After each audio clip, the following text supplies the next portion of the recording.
This is the Dennis Miller Option.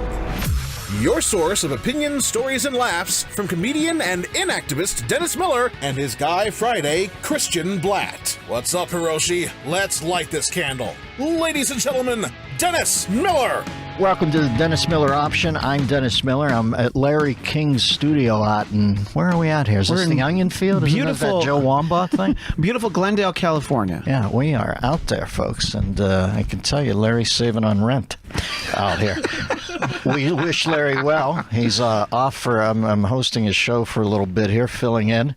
He's off as he is celebrating his unexpected, I guess in some circles, victory last night on Game of Thrones. I did not see that coming, that they brought Larry in at the end. You know, I had 10 large on Anderson Cooper. I don't know why I thought he was just going to pull it out in the end, but I was wrong. I don't know anything about Game of Thrones, but everybody seems so pissed off at it. What, Kevin, are you a fan? I am a fan. I'm not pissed off. I enjoyed it. It's something that epic. I mean, how do you end it?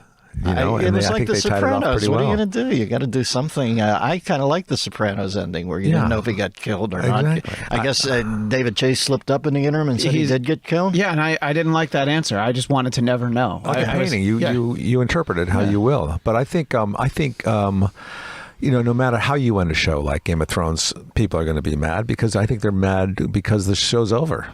Basically, and they're. God, you got to get somebody. a radio show, Sammy. You've got a get laid voice, man. You're very smooth over We're at 11:23 here on the dial and 76 degrees Celsius. That's But you know, if you want to syndicate, you're going to say it's 23 minutes after the hour. 23. You don't want to say what time. Right there. That's why they say that. Do you know what I noticed on the posters? That's exciting. That's sexy to hear. That inside glimpse of terrestrial On the radio. posters on theaters, you can look backstage. You see all the posters of people that perform there. Yeah. They have the date, but never the year that they performed for some reason. Oh. And we're back. If you just joined us, we're here with Dennis Miller. Well, I'll tell you the first thing that you should know if you do a radio show, you should always introduce your guest. Of course, we're talking to comedian Kevin Nealon. Oh, Christ. Nicely I know it's done. Kevin. Nicely Kevin done. will be performing, by the way. Let me hit the... got to do business here. Coffee's for clothes. Only losers get the knife set. Kevin will be performing June 14th and 15th at the Cap City Comedy Club in Austin, Texas. Folks, I'm telling you, I'm always a ball buster on this show about people because I think great's thrown around too much. This is one of the greatest stand-up comedians of my generation. He's an absolute killer. I think I followed every good comedian in this world. And probably the hardest time I ever had was following Kevin at this winery a couple of years ago. So You say that, but I don't remember Kevin, that. I'm telling you, I can feel it out there. You know how you feel. And I just remember thinking, it was almost like I was processing it when I was out there. I was thinking, I'm much more sardonic, a little pissy, and Kevin's so amiable and just flat out funny where there's no, he's just absolutely killing it. And then I'm coming, I'm Pelosi. And I thought, man, you've got to loosen your rhythms up here, baby. I'm more like Pelosi. Hey. No, I can't remember when we were doing SNL. Sammy, did we go up to Catch a lot, or were we working so Catch. hard that we didn't go? No, we went to Catch. I mostly went to Catch Rising Star. Yeah, I dug that place. That's Yeah. where I met my wife, as a matter of fact. That's where I met a girlfriend. You did? Yeah. Yeah, my She wife a was hostess. walking out with another guy. Really? And it turned out to be his friend, but I remember talking to Ronnie Shakes. You remember the great Ronnie Shakes? Yeah. He had the best road joke ever, where he said, the road, it's all the same. I had to do a gig. I had to fly out early to St. Louis. I stayed overnight at the Hyatt out at Newark Airport. The Marriott at Newark Airport. I was clipping my toenails, sitting at the base of the bed. One of the toenails flew off into the shag carpet. I couldn't find it. I got on my flight. I flew to St. Louis. I checked into the Marriott St. Louis, sat at the edge of my bed, stepped on a toenail. I picked it up. It fit. It used to just you get to that joke, everybody sees the joke coming, you think he better pay this off that's in a great. cool, novel way, but when It he said fit. it fit. But I remember we would go up to Catch, and that's where I met my lovely bride. She was walking out, and I lady. thought, oh, that's the most beautiful woman I ever saw. I walked outside, and I heard her and her friend say, where should we go? And I just said, I'll never see this woman again. I always thought of that guy in Citizen Kane who said, I saw a woman on a train 50 years ago, and I think of her every day. I thought, I'll never see her again. Yeah. So I said, well, I think you two should come with me. I right away laid down two because I thought it was her boyfriend. Yeah. And they said, what? And I said, well, I hear your accents. You're obviously from England, and I'll take you out for a drink, and there's a good New Yorker. And that's how I met her. Wow, and that's it. It wasn't her boyfriend. And she got you out of that sub-level, one-bedroom, hot plate apartment. Oh, you know who got me that? Who? Robin. Who got you the hot plate? No. Robin says to me, I've got a friend, Stanley, and he's going out to L.A. to do a TV show for a while. And he said, you want to sublet his apartment for 6 months? I won't say his last name. I don't know if he wants to be included. No, right. But I saw him on the Robin documentary, so he stayed with friends with Robin his whole life. I said, yeah, I'll take it, Robin. Dude, I'm thinking it's Robin Williams. What am I? I showed up. I was in Lech Wales's pant leg. It was like... It was bleak. I had to get out of that. But it was so inexpensive, Sammy. I could imagine. Honestly, I think it was in for $150. It was just a little cheaper than a cardboard box. Yeah, but then it probably the same. But I remember I had an apartment at 94th and 1st or something, and I came out into the hall and there were two homeless people fucking. Really? Right in the hallway. Good looking? Huh? Sexy? Great looking. I mean, one looked like Tyrone Power. The other one was like a young Gene Tierney. I said, fuck away, hobos. I stayed in an apartment once that was sub-level on the east side, right next to the laundry room of this building. And I was in the bed, and two people got into an argument like at 1 a.m, and one guy threatened to shoot the other guy. And he pulled out a gun. And I rolled off the bed and between the bed and the wall, and I laid there until it was quiet. It was scary.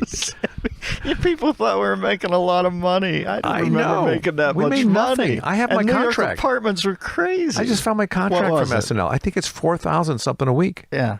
You know? Well, listen, it gets worse than that. I remember I'm in my dressing room one night, and I hear a knock at the door, and I open it up. This is when I'm first there. These are the mind-blowing things that happen. Yes, and now I open the door. It's Danny Aykroyd, and he says, hello, Dan. You know how he's into that official thing. He goes, Don Aykroyd. He won't even say his name right. I go, hi, Don. And he's like, I just want to see my old dressing room. And he comes in and he said, he was making $650 a week. Amazing. Can you imagine him in Belushi making $650 a week under a favored nations thing when they started? I know. Well, Kevin has moved on to much bigger. I don't know better things, but certainly when you get into the world of network television, there are a lot of eyes on those things. Yeah. And I know this Man with a Plan just was picked up. Matt LeBlanc and Kevin and a retinue of talented people over there. ABC or CBS picks it up for its 4th season. Congrats, brother! That just happened, right? Thank you. Yeah, it did. It did. We got picked up for the 4th season, and I'm telling you, that came out of nowhere. It's funny how you get these shows. How does it? I got a call from my agent. They said, "Hey, you want to do a chemistry read with Matt LeBlanc for the show?" Chemistry read. Yeah, they did the pilot. They're reshooting the pilot or something, or they're adding another character. And I said, "Sure." And I remember I had a dentist appointment that morning, and I couldn't. I couldn't reschedule the dentist appointment because I had a tooth thing going on, and they gave me more Novocaine than I thought they would. Right. And I had to go right to the chemistry read. I went in with a numb side of my face, and I think Matt LeBlanc thought I had a stroke. Yeah. After the reading, his timing is good, but I think he might have a stroke. He always works off temporomandibular joint syndrome like nobody else. Maybe Ray Ralston on My Favorite Martian was that good. He knows. He seems like he knows that thing inside. All those Friends people must have come off there, like with their Malcolm Gladwell 10,000 hours, where they were just all super tight about sitcoms, right? Oh man, they know it inside out. They know exactly what works and what doesn't work, and how to make it work. I mean, it's just astounding what Matt LeBlanc knows. I mean, I just watch his wheels spinning, and he can milk a joke for 15 minutes. He could take one joke and milk it for forever. Yeah. He could say no so many different ways. Right. No.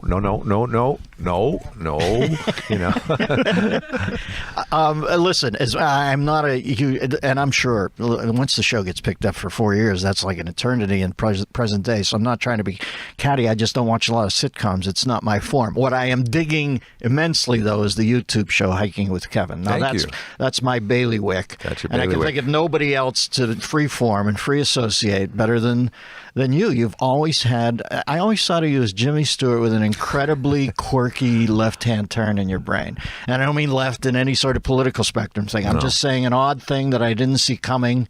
And I'll go, oh, Sammy had a lilt. And I call him Sammy because a couple of Sammys. I think I've told that story on here SNL, before. yeah. Always had a weird, really quirky left. And I think it's beautiful on Hiking with Kevin. Thank you, buddy. I love doing that. I love the hiking part. I went out and got a drone. I do drone shots now, and I operate it with my left hand with the controller behind myself so people can't see it. And as I'm doing my interview, and I'm holding the camera stick with the other, the selfie stick. and then I edit it at home. It's a full-time job for me. So, Sammy, I didn't know this part of it. I thought you had some mini team. It's just you up it's and just one. me. Yeah. I used to do it on my cell phone with just a selfie stick, but it was too shaky. People were like writing in, you could afford it. Get a selfie stick, damn it. Get a better external mic because it pick up the wind. I did a hike with Michael Keaton, and I lost half of it because it was like, windy the whole time, So this guy put together this rig for me on a carbon, like a carbon, what do you call it? The real light, like selfie stick with a GoPro on the end, which I've always been afraid of because you can't see the screen. You're just estimating where it's pointing. And then it was an external mic with a dead cat on it, a fluffy thing so that the wind gets blocked. And I stayed away from that for a while, and I finally learned how to do it. And now I'm all over it. It's great. Well, I remember you told me one of the great loves of your life in your late teens was with a GoPro camera, and when it left you were... I was so sad. Yeah, you could never... so I understand. You had to keep it at arm's length. Well, with a name like GoPro, you know it's going to go. I'm doing my Walter Houston dance from Treasure Sierra Madre there. I like that, keep it at arm's length. No, was Franken on? Al came on. Al Franken came on? Yeah. Did he filibuster, or how was he? No, we were talking about SNL mostly. And when I heard an odd rumor somewhere, might have been watching Larry King's great show on Aura TV. I think Al always was a bit of a frustrated. He had a Walter Mitty thing to be Weekend Update anchor. He loves politics. He was like the guy who really, I don't know if he wrote for you at all on Weekend Update. Minimally. Yeah, it was Herb and I. He would plus Al. He wrote his own things to come up. Yeah. He would give me a few jokes here and there, but he was really aspired to be the Weekend Update guy because he loved politics and talking about it. But as he told me on my hike, Lauren was right not choosing him because he was too much of a liberal, and he was too one-sided. And so he never got that. But he went on to, write Rush Limbaugh's a Big Fat Idiot and do his talk show, his radio show. I am always shocked that somebody as bright as Al wants to be in politics because I find it an utter goat fuck. And trust me, I've made comments about politics over the course of my career. I've dined out on it a little, but the actual thing of it, boy, I can't imagine something that would interest me less than to sit in rooms and... I can't. It's got to be the most boring job. And all it is, it's a fundraiser job is what it is. Their whole life is just about raising funds and meeting people. Can you give me money? Can you give me money? It's like being homeless in Washington. Yeah. With a job. They do more fundraisers than a PBS COO with a hidden blow problem. They go they'll do 3 or 4 in one afternoon, different people's homes. Listen to this guest list that Kevin's had on the show if you want to go over and binge, and I highly encourage it, Hiking with Kevin. He's had Carvey, Sandler, Jack Black, Rosanna Arquette, Bobcat Goldthwait, Howie Mandel, Ray Romano, Marie Osmond in one episode, Donnie in another, Mariel Hemingway, Helen Hunt, Colin Jost, and Aubrey Plaza. And I think Jost just announced he's getting married to Scarlett Johansson, so let's just say he now has married the third most beautiful woman that a Weekend Update anchor has ever been able to claim. Sammy. Yeah, that's how you beautiful, Sammy. You know what you're doing. Now, you got to blow, so tell me when you got to get out of here. Sammy's got an appointment, and I told him it's a loose thing here. He can go when he's nice to come on with us, but when you got to go, just say. I've got to meet a friend at 12:45. Well, what time is it? It is 12 o'clock. now. Well, you got to go, It's man. in Hollywood. Christ, if it's in Hollywood, you're late already. No, really?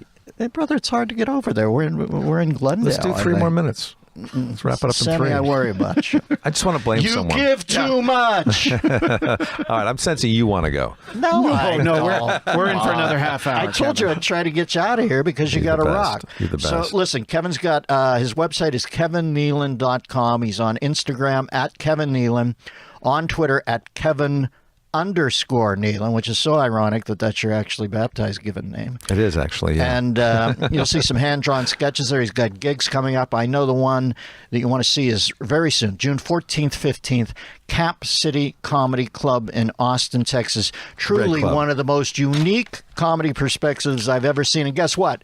I have to think hard to come up with that because when I think about him, I just think about how much I love him, what a good man he is. You're the best, Sammy. Sammy, you're beautiful. Thank you, brother. When I saw you in the garden against Carmen Basilio, 145, you were fucking beautiful, Sammy. I don't have to tell you. Christian, you want to escort our friend out? Yes, and lean in and take a photo together if you don't mind. Oh, Carolyn wanted a picture, to put up on my Instagram. Hey, I think that'll work. Keep doing what you're doing, baby. Okay. Don't let anybody knock you down. Tell a joke, make a fun. All right, Sam. I'll wrap at you. Danny, I'll call you. Okay, Matt, I want to do that hike. Call me. Sammy's off to a colonic. Are we still on while Christian walks him out? We sure are. What's happening in the world? Hey, folks, I'm not going very far. I'm in a rush. It's too uncomfortable. Sometimes I just forget. Don't kid yourself. There's no such thing as a good excuse for not buckling up.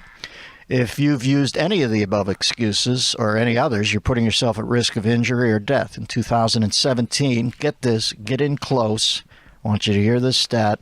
More than 10,000 people were unbuckled when they were killed in crashes.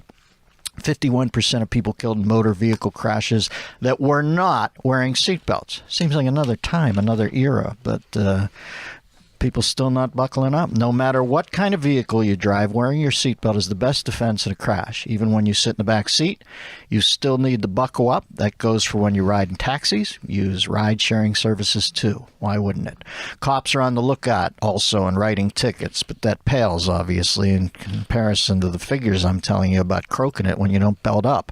Why take the risk? In 2017 alone, seatbelts saved nearly 15,000 lives.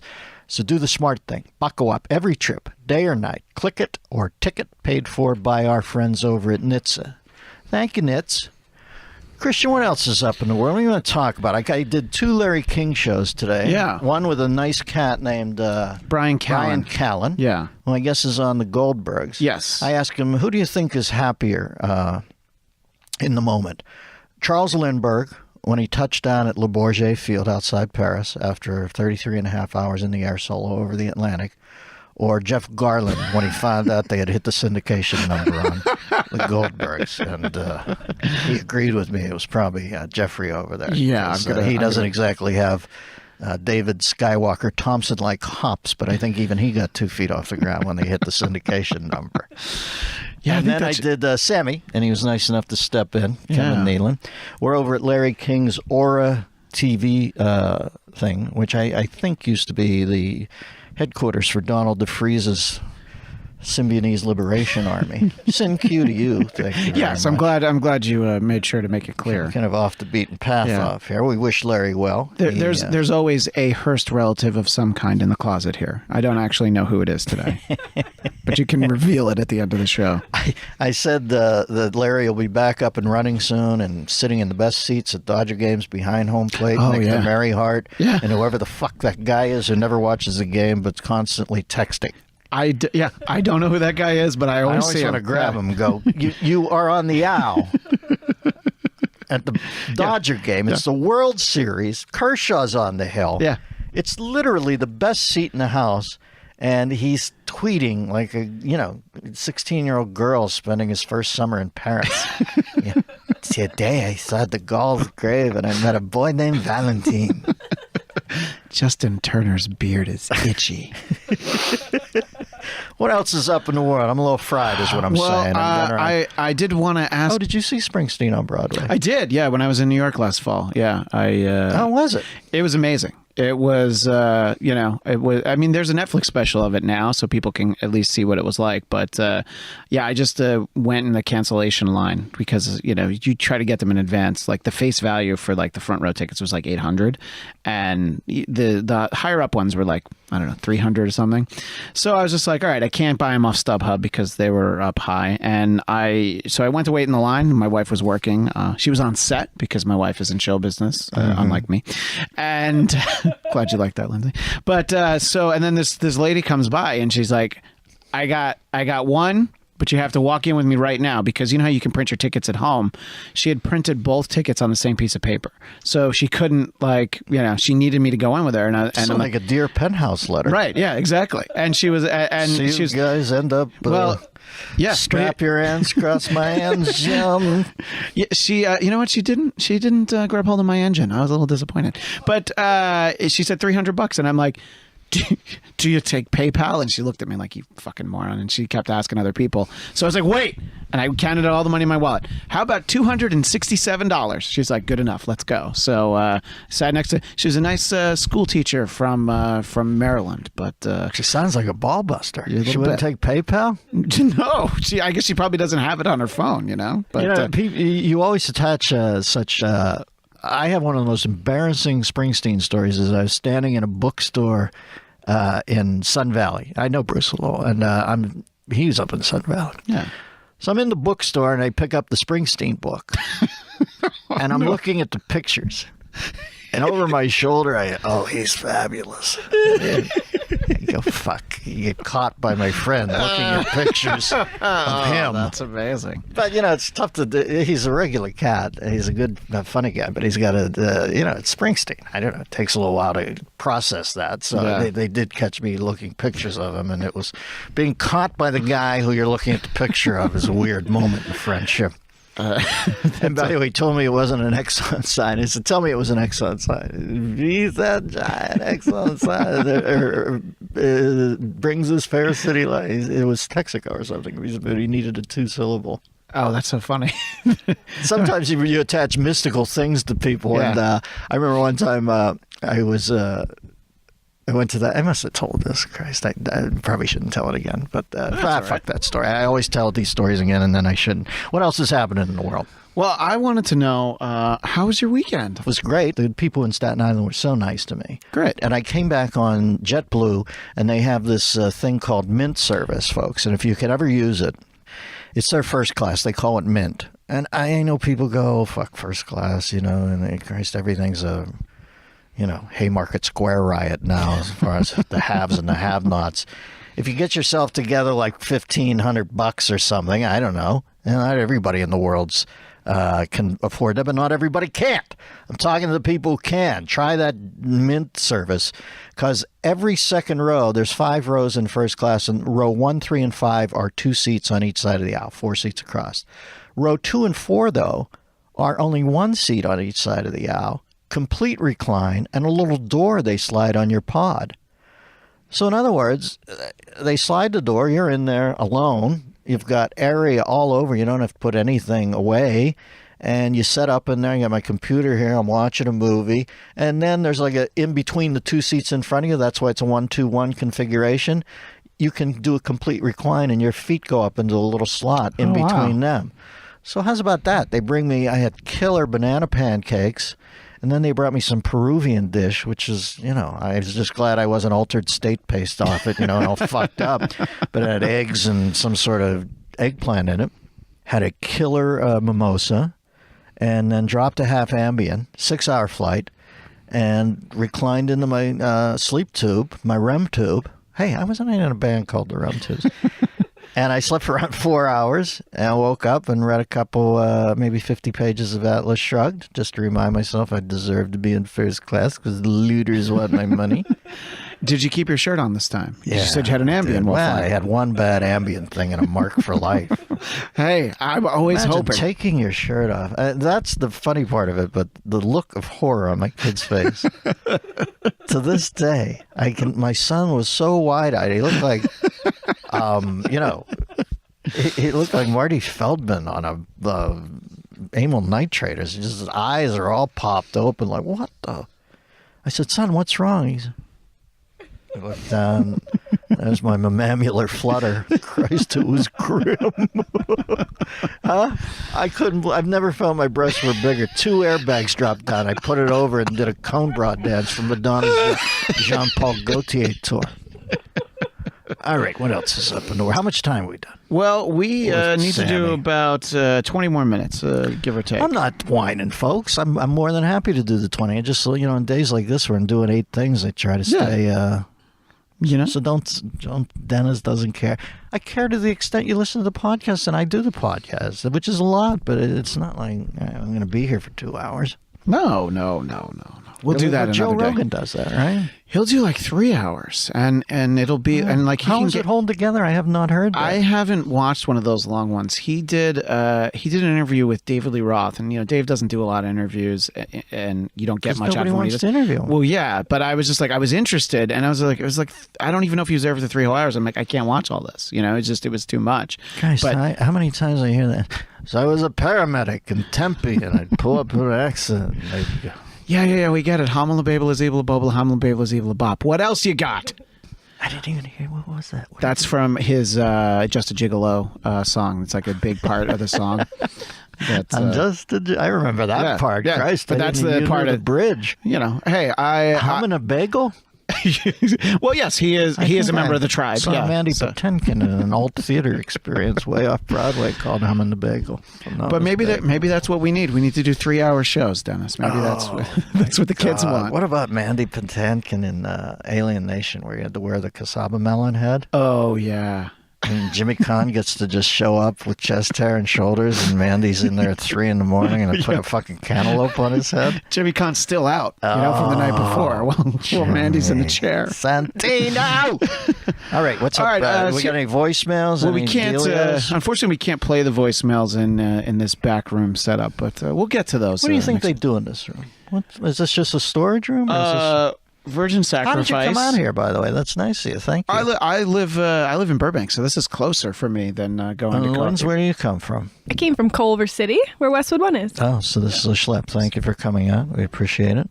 Look at Lindsay. You think she's adept at doing radio? She just I've been on the radio my whole life. I never lean into a mic. I asked her a question. She wouldn't speak till she leaned in. Yeah, it's like she all knows. of a sudden I'm with the Mandrell sisters. We can harmonize. But just a couple of stories I can kick around for you. So Vice President Mike Pence. I got spurs that jingle, jangle, jingle as I go riding merrily along. What about Pence? He was he gave the commencement address at a Christian University. it's a Christian school. So that's the part of the story that surprises me. College crest is Charlton Heston in Planet of the Apes. I think it must be. But dozens of students walked out of the graduation ceremony. And I don't know, I felt like a Christian school. They would, be Christian. And kids are... Yeah. Listen, when I was young, and he seemed like a sweet man, Cesar Chavez, he was organizing the itinerant grape pickers, and I had a big billboard that I hadn't, or not billboard, a poster on, people had Farrah Fawcett. I had Don't Eat Grapes was a big thing. Right. It looks like a noble cause in retrospect. If you had quizzed me about any of the details when I was a young man, I wouldn't have been able to tell you anything. Yeah, that's fair. Kids have to mark their turf by taking stands in that. I don't even, you know what? Here's the thing. How's about this? I don't even know enough about Pence to know why people are walking out on him, except I assume, is he not believing gay marriage? Yeah, and I think I guess he's supported that gay conversion therapy in the past. That's crazy. So yeah, I think crazy. Yeah, I think that's. I wouldn't walk out, but I would. If anybody said to me, "What'd you think of Pence?" I would have said, I would have had a conversation and said, well, I thought he was either good or bad today. I don't know how he did, but I would say I like certain things about him. That's crazy that you want to do conversion therapy on people with their sexuality. Imagine the presumption of, I don't even want to say that because that makes it pejorative. I guess he's a Christian and think he goes to hell if he doesn't fight what he thinks is a blight. I can be in the same room with somebody like that. I'm in a room with people I disagree with all the time. I don't feel the need to get up and walk out. Indeed, I feel like I give them a little too much turf showing them that they're that into my kitchen. I can sit right next to them and either agree or not agree. That's one I don't agree with. On gay marriage, I happen to be for it, but I certainly understand why a lot of people aren't. Yeah. I remember Barack Obama wasn't. And that's the bullshit of the left. Barack Obama said many times in public he was not for gay marriage, and those kids would have been there at a commencement speech he was given, crying, looking for selfies, looking up at him gleefully like they were seeing the future, and they wouldn't have walked out. He wasn't for it till somebody said, listen, we've done some testing. You better get on this. He jumps on it, and all of a sudden he's the prophet of it. He's Moses leading them up to the gate. And all that shit's tired to me. I don't know what to tell Pence. I guess Pence thinks he goes to hell if he doesn't, what is it called? oraculate, I think was that great word that maybe Patty Chayefsky actually made up for the soothsayer character on Howard Beale's show back in the Great Film Network. Because I've looked that word up and I cannot find it. Maybe somebody can send us a voicemail or something, some linguist or something. Yeah. But I think he says, I'm here to, she says, Sybil the soothsayer will oraculate. And I always thought, geez, is that actually a word? But I guess he feels that to get into his heaven, or to avoid probably, is most people are afraid of failure more than they want success. He's probably afraid if he doesn't oraculate against, that he loses his Christian bona fides. I think that's crazy. And I like Christians. And there's a point you go to with it, and you should be able to just say, let's agree to disagree. But to say that you think that they can convert, I don't agree with that, but I wouldn't walk out on them. And if I find it tedious, kids, listen, you walk out on enough things, kids, you end up Brian Wilson shitting in a fucking sandbox in your bedroom. You know what I mean? You can't leave the house. You best go out, you best do some things, you best get some rhino skin, or you're not going to be germ-proofed against the crazy world we live in with all the different strokes for different folks, and you're going to come up whiny, and you eventually will be a complete shut-in. So can I say this at this point? It just seems boring to me. And that's coming from somebody who completely, at least on one aspect of his feelings about homosexuality, i.e. marriage, don't agree, but seems like a minor rumble in the streets about that. And the other one, conversion therapy, agrees with him deeply. Find that off-putting. Still wouldn't feel the need to walk out on him, nor should you, because at some point college, you know what college is about? They're going to tell you, but college is about getting in the masters or getting a 4.0 or getting a good job. College is about coexisting with human beings you have nothing in common with. Some you will. They're friends for life. The rest of it is the joy of integrating yourself into a completely frabba-jabba-esque herd and, finding out how you commingle with people while getting abraded but not, bleeding to death, for Christ's sake. Wake up. Everybody's too whiny. Kids are too whiny now. Get it together. I'm telling you, the world is not as whiny as you think it is. You think you're going to carry this out and make this the way of the future, then proximity to your demise takes over and taxes take over, and a lot of this shit chips away at a lot of this, I know exactly how it works, and I know I won't listen to this person and that person. One day it's not going to be Pence at your commencement exercise. It's going to be the guy who signs your check. And you can walk out all you want. You walk out enough, he wins. So grin and bear it. Yes.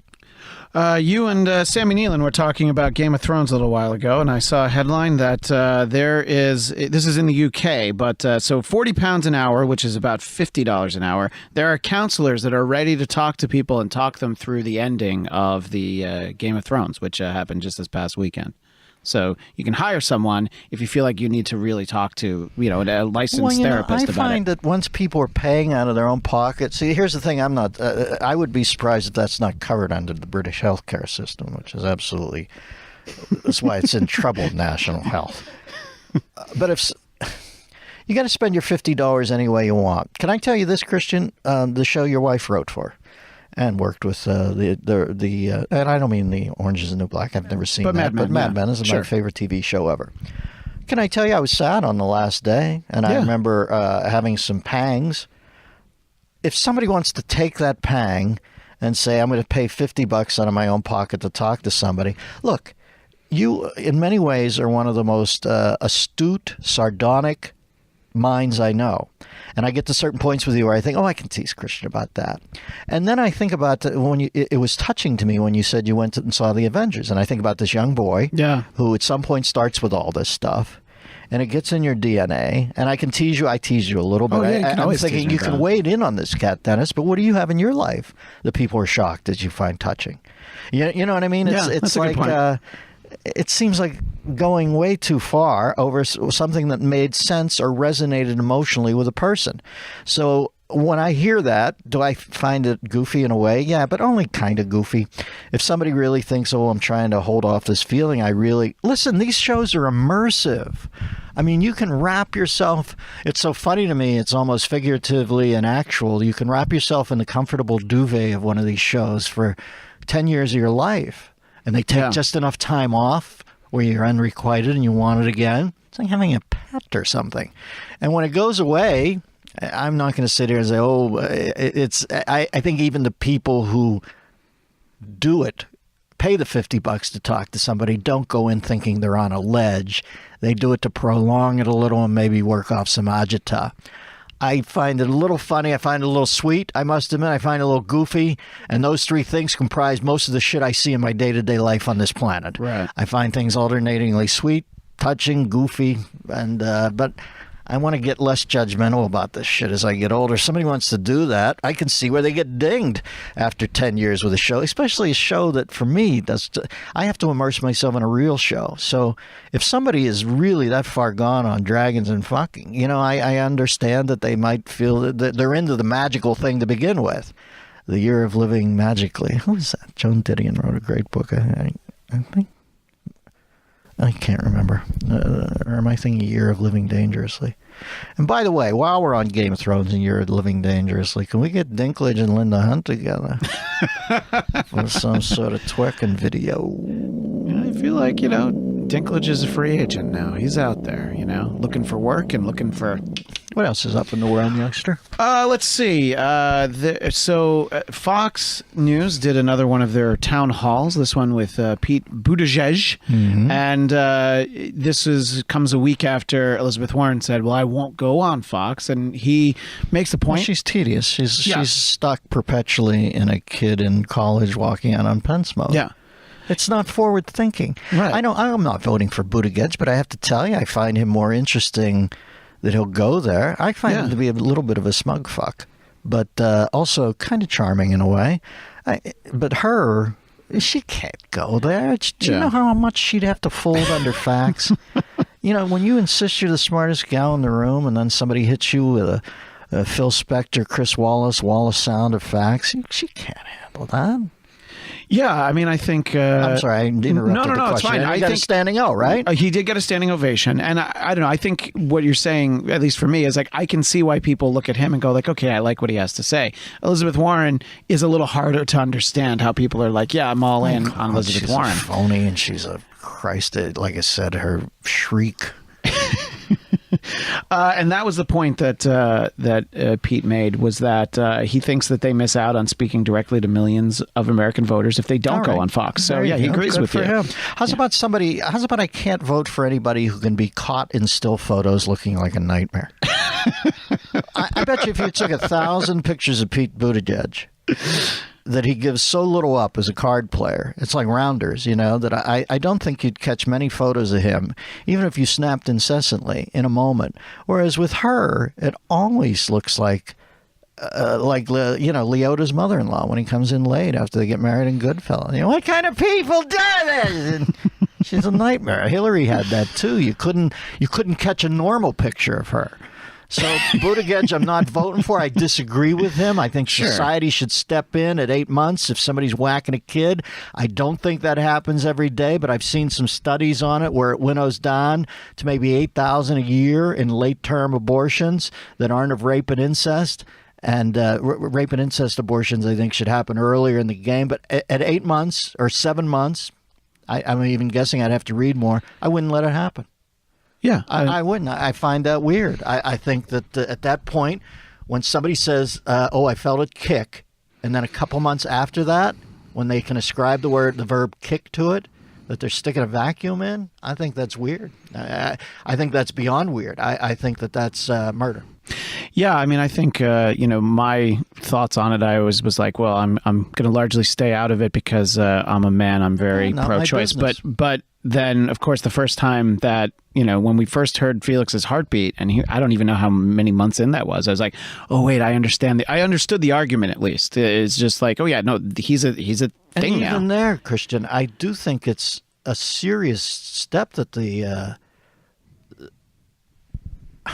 Once they hear a heartbeat, that makes it a whole different game. But they can do it because it's not my business. But I think as a society, once you get into something that could quite frankly be delivered at that moment, if it could live outside the womb and you're going after that date, and when they start talking about pulling it out after it's delivered and talking with, I forget what that guy in Virginia said. Remember that craziness? I do remember. What would be the reason at that point that it has some sort of Down syndrome or something? Yeah, but honestly, you know that you can know that much earlier than that. Okay, say they don't. I still disagree with pulling it out and then killing it. I think that's murder. I think anybody fair-minded, it's not a fair-minded game. Yeah. People were zealous on it. Either way. But I do know that I saw that one answer that he said. I didn't see the rest of it. But I can tell you this. It is a pretty easy run for a cat over there when you think about the fact that he has already been on the cover of Time magazine with his husband under the moniker First Family. Yeah.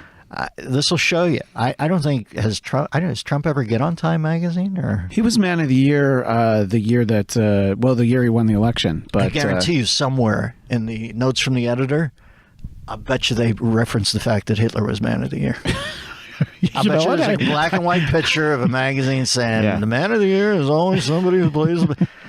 They still are saying. Now, we're going on our third year of this guy being Hitler. And I'm telling you, I always have to put this foot down. People always say, that's so boring. You're such a hack. Fine. And guess what? I'm a boring hack. I'm okay with... certain people call me a boring hack. Can I tell you what a red badge of courage that is for me? It's not like I hear from strangers going, you're a boring hack, and go, oh, woe is me. There's some people that juices me, man. It's backdraft. But I do think that when somebody calls somebody Hitler... and they never kill anybody. Obviously, they weren't ever going to kill anybody. And then you say, is that what you're referring to? They go, no, that's not what I meant by Hitler. Like, that is so full of shit to me. Of course that's what you mean. And he hasn't. And you hate him. And I get it. She was supposed to win. She was horrible. And I know now Biden's the greatest thing in the world. And I know if there was somebody cooler, you'd think Biden was an idiot. Come on. Is anybody over there embarrassed that now Joe Biden can bring tears to your eyes? Jesus. Imagine Biden. And to me, Biden is like the quintessential political hack. Who goes into that shithole when they're 29 and jacks it up to 76 and has no embarrassment about it? Huh? Who in the last 10 years of that decides it's time to start sniffing heads? Jesus Christ, what a freak show. Well, that's the thing I don't even get, because, we meet people, through the radio show. Like, a good example is we used to have that guy David Dreyer on all the time. Yeah. He seemed like a really nice guy, but he was in the House for like 30 years. Yeah, but he quit. No, he did quit. I was glad. That was the thing. I admired him. Yeah, that he finally quit. I mean, maybe he quit because he didn't know if he could win again, but at some point you have to have enough. And I mean, if 30 years is what it takes, I think it's good, because I don't know, you have I can't think of the... It's boring to You me. have your Strom Thurmond types who were there, for like 60 years or whatever. When somebody tells me that a guy's been in politics for 30 years, if he's nice, I'll be nice, but I'm thinking...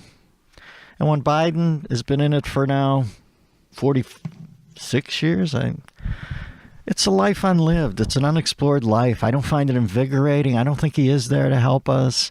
I think he's there to walk out on stages and have people who otherwise would think that's Creepy Joe from accounting, and he got bad plugs, and he seems like a backslapper, and he seems like a bit of a guy who enhances stories. He goes from that to having people with tears in their eyes. Where else are you going to get that except the weird world of politics, where somehow people give over all their power to a bunch of goofs? I respect minimal of them. I don't know a lot of them. The ones I know or met, some nice guys. I don't respect people who stay in it. I think it's a jerk-off exercise. Well, as we say in the industry, that's our time. We've now optioned the Dennis Miller option. Regrets I've had nil. All right, Christian, thanks for keeping it. And folks, thank you for listening. And I'll try to do it a little longer in the future. And I should probably try to say, do you think it's more important to quit saying fuck or Christ? I think Christ bothers people very, and then fuck all right, people. Then I'm going to try to not say Christ from here on in. Yeah, okay. What should I say? Can we come up with, there's a thing you can leave me. Yeah. Some word that's not Stephen Bochco cop rock where I feel like a jerk off singing it, but there's got to be Jiminy Cripes, Dennis. Cripes? Christ. Is Christ bad? Like not without the T? Yeah, I think it's close enough. Yeah. All right, I'm going to think on this and try to come up with some groovy word, but if you have one, tell me, and I will try to do that because I should be more thoughtful.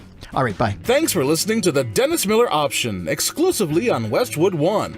Tune in to new episodes every Tuesday and Thursday on the Westwood One app, westwood1.com, and on Apple Podcasts. And remember to rate, review, and share. Until next time, that's the show, and we are out of here. From the Westwood One Podcast Network.